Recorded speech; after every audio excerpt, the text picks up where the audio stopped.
초특급 식초 건강법 세 번째 볼게요. 고혈당에게 식초는 혈당 추적차 역할을 한다는 건데 그럼 당뇨병 환자들한테도 식초가 좀 도움이 된다고 볼 수 있을까요? 네, 우리 레스토랑에서 식사할 때 식전빵이 나오면 우리 올리브 오일하고 그다음에 와인 식초에 찍어서 먹지 않습니까? 발사믹 식초. 네. 네, 그 원리가 이 바로 혈당을 낮추는 그런 작용이 있기 때문에 그렇습니다. 그렇구나. 식초의 아세트산이요, 이 주로 탄수화물 소화 효소에 작용을 하는 아밀라제의 작용을 조금 천천히 되게 하는 그런 효능이 있기 때문에 혈당을 올리더라도 천천히 올라갈 수 있게 도와줍니다. 네. 또 이 식초의 초산, 이 신맛이요, 우리 몸에 들어가서 미각을 자극하게 되면 췌장에서 인슐린이 잘 나올 수 있게 자극하는, 분비하는 그런 효능도 있습니다. 또 식초가 굉장히 중요한 혈당에서 중요한 이유가 바로 공복 혈당을 잡는다는 거거든요. 공복 혈당, 예. 네, 유독 아침에 공복 혈당만 높은 그런 분들이 있는데요. 네. 우리가 잠자는 동안에는 음식을 섭취하지 않기 때문에 사실은 당을 우리 몸에 있는 간에서 당을 만들어내는 작용을 하는데 식초의 아세트산이 이 간에서 일어나는 당 신생작용을 좀 천천히 일어나게 도와주기 때문에 공복 혈당을 잡을 수 있는 그런 효능이 있습니다. 네. 또 한의학적으로도 좀 살펴보면은 한의학에서는 신맛이 간에 들어가거든요. 간에 작용을 하기 때문에 이 우리 몸에 있는 근육이 혈당을 잘 소비하고 네. 에너지를 잘 활용할 수 있게 소비하게 도와주는 측면에서 작용을 한다. 이렇게 이해하시면 되겠습니다. 네. 제가 공복 혈당이 100이 좀 넘거든요. 제가 번쩍 뜨이는데 뭐가 들어있을까? 이 진귀한 것은 무엇일까? 짜자자자잔. 생강식초. 이게 혈당에 특별히 도움이 돼요. 네. 예, 생강은 사실 이제 진저롤이라고 해서 생강의 매운맛이 들어있기 때문에 사실 발효했을 때 유산균이라든지 유기산이 자라나게 좋은 환경은 아닙니다. 하지만 우리 김치 유산균처럼 어려운 환경 속에서 자라나는 그런 토종 유산균 같은 네. 경우가 더 생존력도 강하고 혈당을 조절할 수 있는 효능이 사실은 더 좋습니다. 우리 생강이 복부 비만이라든지 그다음에 대사 질환이나 혈당을 낮출 수 있는 효능이 있다는 거는 이미 기존 연구에서 많이 밝혀진 바가 있는데 이 생강이 식초를 만나서 발효 과정을 거치게 되면 이 효능이 더 배가가 될 수가 있습니다. 그래서 실제로 연구가 이루어진 게 있는데요. 생강 식초를 먹었을 때 폐경 후에 발생하는 이 고혈당을 좀 완화시켜줄 수 있는 효능이 있다라는 연구 결과가 밝혀진 바도 있습니다. 그렇군요. 자, 그럼 이렇게 몸에 좋은 생강식초 만들어 볼까요? 좀 쉬운 방법으로요. 네. 네. 전효실 씨도 쉽게 만들 수 있는 방법 제가 알려드릴게요. 이렇게 생강하고요. 네. 딱 현미식초 두 가지만 있으면 그래요? 되거든요. 오. 생강을 사실 때는 좀 싱싱한 생강을 사시고요. 껍질째 오늘 쓸 거예요. 그래서 네. 보면은 생강 겉에가 거뭇거뭇한 것들은 좀 잘라내시고요. 네. 물에 깨끗하게 씻은 다음에 건조시켜 주시면 좋아요. 그리고 식초를 담그실 때는 조심하셔야 될 게 네. 얇게 써는 게 중요해요. 왜냐하면 생강의 향이나 이 맛이 충분히 잘 우러나올 수 있도록 생강을 이렇게 얇게 저면 썰어주세요. 이렇게 해서 뭐 키친타올 같은 걸로 한번 물기가 좀 있다 할 때는 한번 이렇게 닦으신 다음에 이렇게 해서 병에다 담아주시는 거예요. 이렇게 해서 생강 담은 후에 여기다가 현미식초를 부어주세요. 부어요? 현미식초요? 네. 네. 이 생강식초는요, 그 생선이나 해물 이용한 요리에 아주 잘 어울려요. 왜냐하면 생강의 향이 그렇겠네요. 그 비타민 향도 없애주고요. 네. 그리고 훨씬 또 맛있고 그렇기 때문에 생강식초를 좀 만들어 놓으시면 댁에서 되게 잘 이용하실 수 있을 것 같아요. 네. 이렇게 해서 이것도 한 그늘진 곳에서요, 네. 한 2주에서 3주 정도를 이렇게 발효를 시키면 이게 안 이렇게 그렇게요? 지금 이렇게 해서 지금 이건 한 일주일 정도 담근 거거든요. 그러면 네. 생강에 약간 색깔이 진했잖아요. 이게 식초에 이렇게 우러나면서 이렇게 말갛게 되거든요. 이렇게 해서 깔끔하다. 보관하셔서 이제 약간 바람 잘 통하는 그늘에다 보관하시고 네. 한 달 지나면 생강을 걸러서 식초만 냉장고에 놓고요. 또 이 생강은 초생강처럼 드셔도 좋아요. 그래도 네, 되겠네요. 그렇게 해서 해주시면 좋거든요. 네. 이렇게 해서 이제 한번 이 생강 식초를 이용한 뭔가 또 요리를 네, 준비하셨어요. 이게 사실 이것만 먹기는 조금 부담스럽거든요. 네, 맞아요. 또 네. 여기 생강식초를 향을 좋아하시는 분들은 네. 뭐 꿀이나 이런 거 넣으셔서 그래도 드셔도 되겠네요. 좋을 것 같아요. 네, 네, 근데 네. 요즘 덥고 이러면서 조금 보양식 필요하잖아요. 보양식 좋다. 네, 네. 그래서 전 오늘 초계탕 한번 초계탕. 준비를 해봤는데요. 네. 먼저 연계를 먼저 이렇게 찬물에다 이렇게. 마늘, 대파, 양파, 그리고 통후추 넣고 물을 넉넉히 넣어서요. 네. 푹 삶아서 이 고기는 이렇게 잘게 찢어서 찢어요? 준비를 해주시면 네. 좋고요. 네. 국물은 차게 준비하신 다음에 체에 한번 걸러서 준비를 해주시면 이렇게. 좋을 것 같아요. 이렇게 닭고기가 준비되면 여기에다가 오늘 약간의 생강식초 하고요. 그리고 연겨자 그리고 설탕 약간 넣으셔서 이렇게 해서 조물조물 섞어주세요. 그러면 맛있겠다. 여기 생강식초 향이 배어서 되게 맛있거든요. 네. 이렇게 준비를 해주시면 되고요.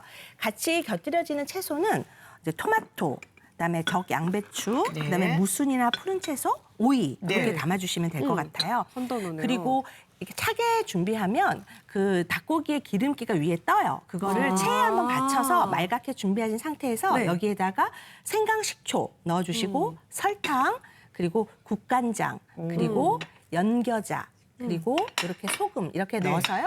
제가 먼저 만들었어요. 연겨자 좀 잘 풀어지게 하기 위해서요. 이게 초계탕 이게 육수거든요. 네. 닭육수 차게 식힌 거에다가 한번 걸러서 준비를 해주시면 되고요. 네. 접시에다가 이제 담아주시는 거예요. 이렇게 해서 보기 좋게 예쁘다. 색깔별로 있는 거 이렇게 담으신 다음에 네. 이렇게 해서 오이도 조금 더 담아주시고 네. 적 양배추 이렇게 하신 다음에 가운데다가 이렇게 아까 양념한 닭고기 살을 이렇게 해서 담아주시는 고기 거예요. 많이 넣어주세요. 네, 이렇게 해서 준비를 하신 다음에요. 여기다가 더울 때는 얼음 좀 띄워주셔도 좋아요. 오, 시원하게. 육수. 네. 그래, 이렇게 해서 여기다가 야. 시원하게 이렇게 해서 부으면 이야. 국물하고 고기하고 채소를 같이 드실 수 있거든요. 네. 그래서 시원하게 준비하셨다가 가족들 더워서 진짜 들어왔을 맛있겠다. 때 어머나. 네, 요즘 조금 어머나. 더워지고 있잖아요. 어머. 그래서 이렇게 준비하셔서 드시면 정말 아우. 맛있게 드실 수 있죠. 이렇게 해서 하면 색감도 예쁘고 네. 영양도 아주 풍부하면서 생강식초의 향이 아주 잘 살아있는 그런 초계탕 만드시면 좋을 것 같아요. 와, 진짜 맛있겠다. 네. 사실 제가 밥맛이 네. 없는 애가 아닌데 요즘에 네. 조금 식욕이 떨어졌거든요. 네네. 이거 한번 드셔보세요. 오, 맛을 볼까요? 네. 무슨 바로. 맛일까 저게? 아니 이거 국물을 그렇지. 시원하다. 시원해요. 이게 너무 세지도 않고. 우리가 보통 아는 쪼개국수의 저 연겨자 맛이 아니라요. 굉장히 고급스럽고 깊은 맛이 나요. 네. 이게 생강식초 향이랑 이 연겨자랑 당육수가 섞여가지고요. 상큼하면서도 되게 깊은 맛이 우러나는. 저는 굉장히 그런- 강할 네. 거라고 생각했거든요. 네. 맛이나 향이 그렇지 않네요. 네. 재료들이 그냥 은은하게 잘 어우러져요. 와, 근데 이거 진짜 맛있다. 여기도 입이 있는데 그러네. 소리도 안 나고. 아니, 피곤하다 어쩐다 죽는 소리는 제가 다 했는데 제주는 곰이 부리고 아니. 돈은 왕서방이 챙긴다고 나는 한번 먹어보라 소리도 안 하고 섭하네 진짜. 갖다 주려고 그랬는데 방금 말을 해가지고 제가 좀 그렇게 안 서운하네요, 봤는데 오히려. 진짜 좀 너무하네. 우리 승희 씨도 한입 드셔보세요. 한입 내가- 드세요. 옆구리 찔러서 절 받는 거지만 그래도 아우. 맛있게. 와우. 국물 요즘 장난 같은 날 아니죠? 좋아요. 이거 닭육수에 생강 그 식초가 너무 향이 잘 나요. 와 진짜 이거 어때요?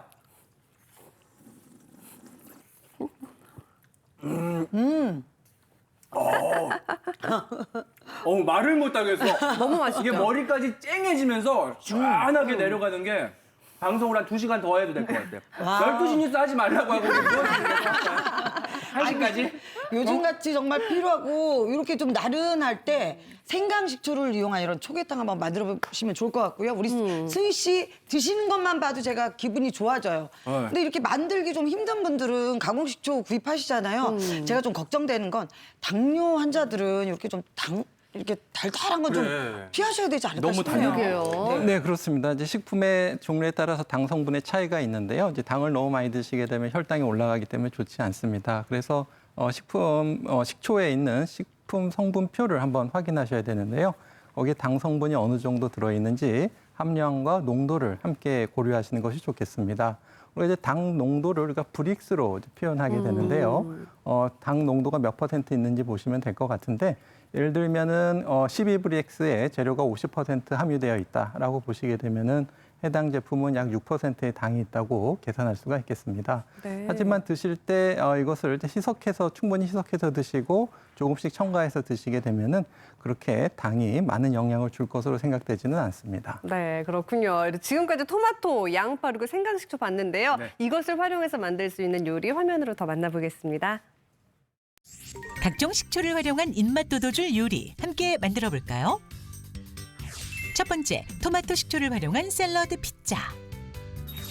토마토 식초와 토르티아 등 재료를 분량에 맞게 준비해 주세요. 먼저 기름을 두르지 않은 팬에 토르티아를 올려줍니다.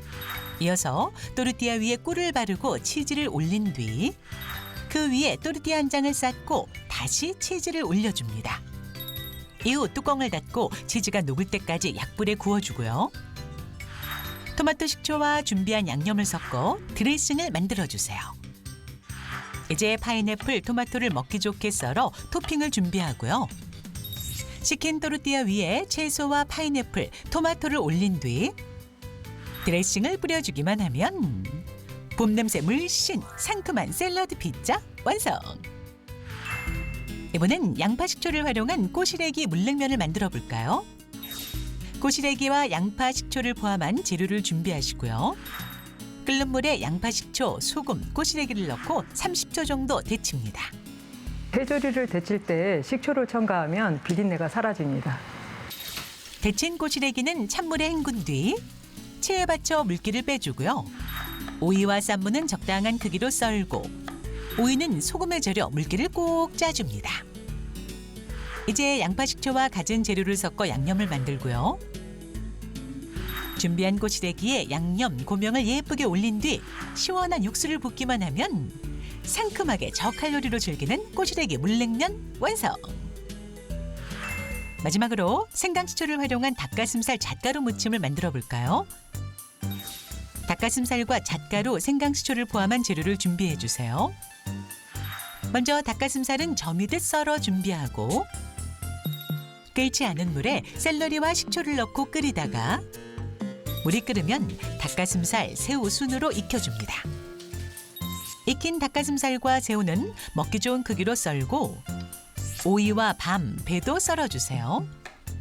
이제 잣가루와 생강식초 등을 섞어 소스를 만들고 준비한 재료와 소스를 잘 버무려주기만 하면 고소하면서도 새콤한 닭가슴살 잣가루 무침 완성! 다양한 식초 활용 요리로 건강하고 맛있는 밥상 차려보는 건 어떨까요?